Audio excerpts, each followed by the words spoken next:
The 6.5 is on the road at Dell Technologies World 2024 here in my home among homes, Las Vegas, Nevada. It's been a great show so far, and unsurprisingly, it's all about AI. There's a lot of celebrations going on. I mean, not only is it the 40th anniversary of Dell, but I think 10 years ago, you and I may have done the Dell news desk in Austin, Texas. Yeah, we were the host of Dell World Live a decade ago. And by the way, I had no idea this was home for you. So congratulations on the move. Second home. I do, as analysts, this does feel a bit like our second home. We were here 2 weeks ago, and I was here 6 weeks ago. And we'll be here again soon. So, but no, it's been a great day. It's setting up to make a great week, Pat. I mean, the opening keynote, Jensen Huang, Bill McDermott, and of course, Chairman CEO Michael Dell, yes, who has so much to share and be excited about because it's been just a really strong, positive force of a year for Dell Technologies and AI. And I've said this on some of our other episodes, but it's become this great reset that has really been a explosive growth engine for Dell and for so many companies in Dell's ecosystem. Yeah, and there are a lot of conversations that go on at a big event like this and also in the industry. And one of these is, how do we get all that goodness and also make it sustainable, right? And I can't imagine a better person to have this discussion, which a second-time 6.5 guest here, Cassandra, who runs ESG for Dell. Great to see you. Thank you. So nice to see you too. Yes. Cassandra, one of our very favorites. I think I said favoritist. Is that a word? Okay. Number one, you said favorite. All right. Mm-hmm. It happened. So you hear what you want to hear. Let's talk about kind of what's new. I mean, look, we've had you on. It was a year ago. Mm-hmm. We were through a pretty impressive period of time where ESG, sustainability rose to the top. We've also seen AI sort of swoop in, become the cool new thing. Yep. And I even saw a report lately, Cassandra, that showed that the number of mentions of ESG on earnings calls has somewhat precipitously fallen. Yeah. I'm hoping it's for good reason. But I'd love to get kind of a state of the state. What's going on in your space, in the area that you are paying attention to for Dell Tech? Yeah, so AI is definitely a thing. It's not boring right now. So from an AI perspective, what we're thinking about right now is the fact that it's the same issues, the same environmental and social issues that we've been talking about. Climate change, circular economy, digital inclusion and the digital divide, human rights, trust, ethics, security, privacy, all those kinds of things. It's the same issues. It's just AI is bringing risks and opportunities and accelerating them. Right. So we're not facing new things, but we're facing faster issues and faster opportunities to address those things. So like when it comes to climate action, the energy consumption is huge associated with the large language models. But at the same time, AI, it can be used to manage your energy or your emissions and manage it much more effectively. On the circularity side, the risk is this refresh that's coming when everyone wants all the new and cool AI stuff is going to mean a whole lot of e-waste. On the opportunity side, circularity is more important than ever. Thinking about sustainable materials, thinking about how we create products that can be refurbished, recycled, take back services, all that kind of stuff is what we're thinking about. On the digital inclusion side, of course, the risk is there that the digital divide is exacerbated because the have-nots will further not have because of AI, but the opportunity is there to use it. So we've got some cool stuff here, like with Tomas, who's a digital assistant who is helping kids practice interview skills. And we've got kids who have flown from across the globe who are part of these programs that we have in place, and they're learning to use AI, and they're using it for really cool things. So I know I just said AI like 55 times, but that's the reality. Is it is really, really, really, bringing both risks and opportunities and becoming really core to our sustainability strategy because it has to. Yeah, so I've heard you talk about, and I've also seen written the end-to-end approach to sustainability. And I wonder if you could walk us through that. What does that mean? What's the benefit to companies, society, things like that? Yeah, so back to kind of what AI is doing right now. So AI in general is causing our customers to ask a lot of questions. How do we get ready for this digital transformation? How do we leverage it? All that kind of stuff. So the customer demand is huge right now for sustainability in general and sustainability offerings. The regulations are wild right now too. So in the EU with the CSRD, there's all kinds of stuff coming at global companies to get prepared to disclose like never before. So with those two things converging, and because of the energy consumption associated with AI, it would be easy for companies to dial back their commitments to net zero and things like that. But the regulations are holding them strong because now we are going to be out of compliance if we don't do so. Those two worlds coming together are causing just so much conversation. And so what we have done is we have created what we call our end-to-end approach to sustainability. And what it is we have a back end. And our back end is, I know you smile because we're trying to be cute. We're being a little cute. I like structure. That's why I'm smiling. Yeah, it's structured and it feels a little techie. So we got our back end. And so for us, that's the stuff that's like, we do a human rights impact assessment. We work in our supply chain and we have a supply chain program for emissions reduction. We have an operating model for how we run this within our company, stuff like that. That's kind of the behind the scenes back end, right? We have front end, which is here's what we're offering customers. Here's the products. Here's sustainable data centers and what we can do to help you there. Offerings might also include how we're working together in communities. So, some of those kinds of things. And then we have what we refer to as, kind of the impact bucket as well. So how are we using all of this stuff for a greater good, much beyond?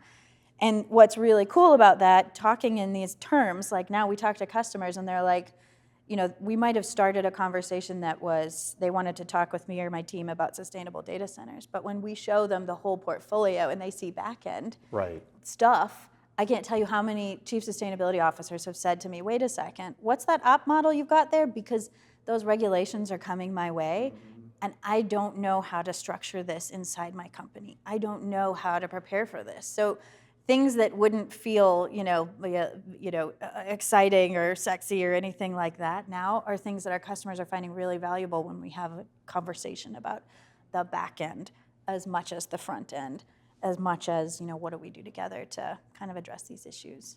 Yeah, so we've spent a lot of time studying sustainability, actually ran a fairly substantial sustainability index and talked to hundreds of CISOs, not security, sustainability officers. And, I think it was, about a year ago, Pat, you and I talked about this pivot from kind of the architecture of ESG and sustainability to really a practical, meaningful approach, data-driven. Meeting your governance shareholders where they want you to be, doing good for the planet that can be measured and then sent back, not necessarily pushing so many things out 20 and 30 years, because there's a bit of like a great that you're doing this for 2050, but people can't appreciate like that as much as like saying, look, over the next 2 years, here's what we're gonna accomplish, and being able to show it in data. So I think that's been one of the things, and what we've found in these surveys has been the sustainability is still really high up in terms of importance, but it's become much more practical. And so, when I made that comment about the earnings calls and the mentions, that's the pivot. So with that in mind, though, there's less sort of kind of, it's not the glam of sustainability anymore. It's about what you were just talking about, the end-to-end, the measurable, the practical. So as you kind of are out there and evangelizing within the Dell community, what is top of mind for you right now to make sure you can keep the momentum when it isn't necessarily as much of a marketing thing anymore? I love that it's not glamorous. I mean, I still think it's cool, don't get me wrong, but probably not cool to say I think it's cool, I don't know. But I love that it's not glamorous anymore, because what that means is it's actually a business imperative. It's actually, and we talked too about, it sounds like such corporate speak, but to integrate it, to truly integrate it into how you run your business is what's happening. And we have all these conversations about, it's not an add-on. It's not, hey, at the end of the earnings call, let's say some nice stuff. No, actually, it's a part of how we develop our products. It's a part of how we're going to market with customers. It's a part of how we think on the back end as much as the front end and all that kind of stuff. So the fact that it's not glamorous is great. It's what people who have been in roles like mine for over a decade have been looking for. We don't want to be the shiny. We want to be the real. And that's, I think, where we're finally, getting some people forced and some people, willingly jumping in, but it's great. So you've talked a little bit in this conversation about kind of your conversations with customers and what they're telling you. And I want to get both sides of the coin. Like, what questions are they asking you? But also, what are you recommending that they do better to integrate sustainability into their processes and even the culture? Yeah. So what customers are asking us is AI and sustainability. How do you think about it? What does it mean in general? Are they voicing like, how do I do this? Like, you've got this thing that seems to generate a ton of, draw a lot of power. Yeah. Like amazing amounts of power. And on the other hand, we need to get this done. Our board of directors, our competitors, right? Everything's coming after us here. Some of them are at a point of, how do I do this? Many of them are at a point of, where do I start? Like, not even interesting. Okay. Like how are you even thinking about this right now? Right. So it's more strategic. Yes. Okay. Yes. It's very much in the strategic. How are you starting to tackle this? Because we're a tech company, and they're like, we know that you're thinking and living and breathing this right now. So Right. how are you even thinking about these worlds coming together? That's where most of them are right now. Some of them are beyond that, and they're like, no, seriously, how do we start implementing? Where do we go? So that's giant conversation. Some of them have moved so far past that, they're like, hey, sustainable data center, we're ready. What does that look like? How can you package that up? How can you help us think through what that looks like? So we get that question a lot. That's kind of on the AI side of things. But what hasn't gone away is still product carbon footprint. Everyone just wants to know the carbon footprint of what they're buying. Again, back to those regulations. They're all going to be regulated into it, and they want to know. So that hasn't, gone away by any means. And then the other one still, too, that is, related to AI, if you will, in many ways, that we've been thinking about it, but it's just the circular design of all of it. We still get, especially in European customers, they're still saying sustainable materials. So, when we say recycled cobalt batteries and recycled aluminum, recycled steel, low emission aluminum, things like that, they love it. They love it because they're still looking for that kind of circular design. And that's leadership we've got. So we get a lot of questions about circularity. No, that's great. Well, Cassandra, I want to say thank you so much for sitting down with us, talking it through. It sounds to me like you're having a lot of very positive conversations. Seems you're moving the ball inside of Dell.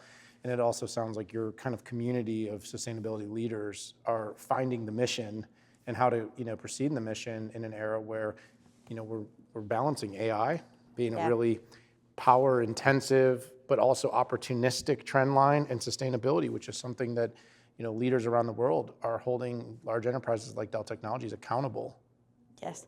It's cool to be in my role right now, to be like the tech company coming in and talk about this stuff. It really is. It's fun. Just not cool to say it's cool. It's hard, exactly. I don't say that like, hey, everyone, I'm cool and I'm here. It's cool. We don't have to say you're cool. So.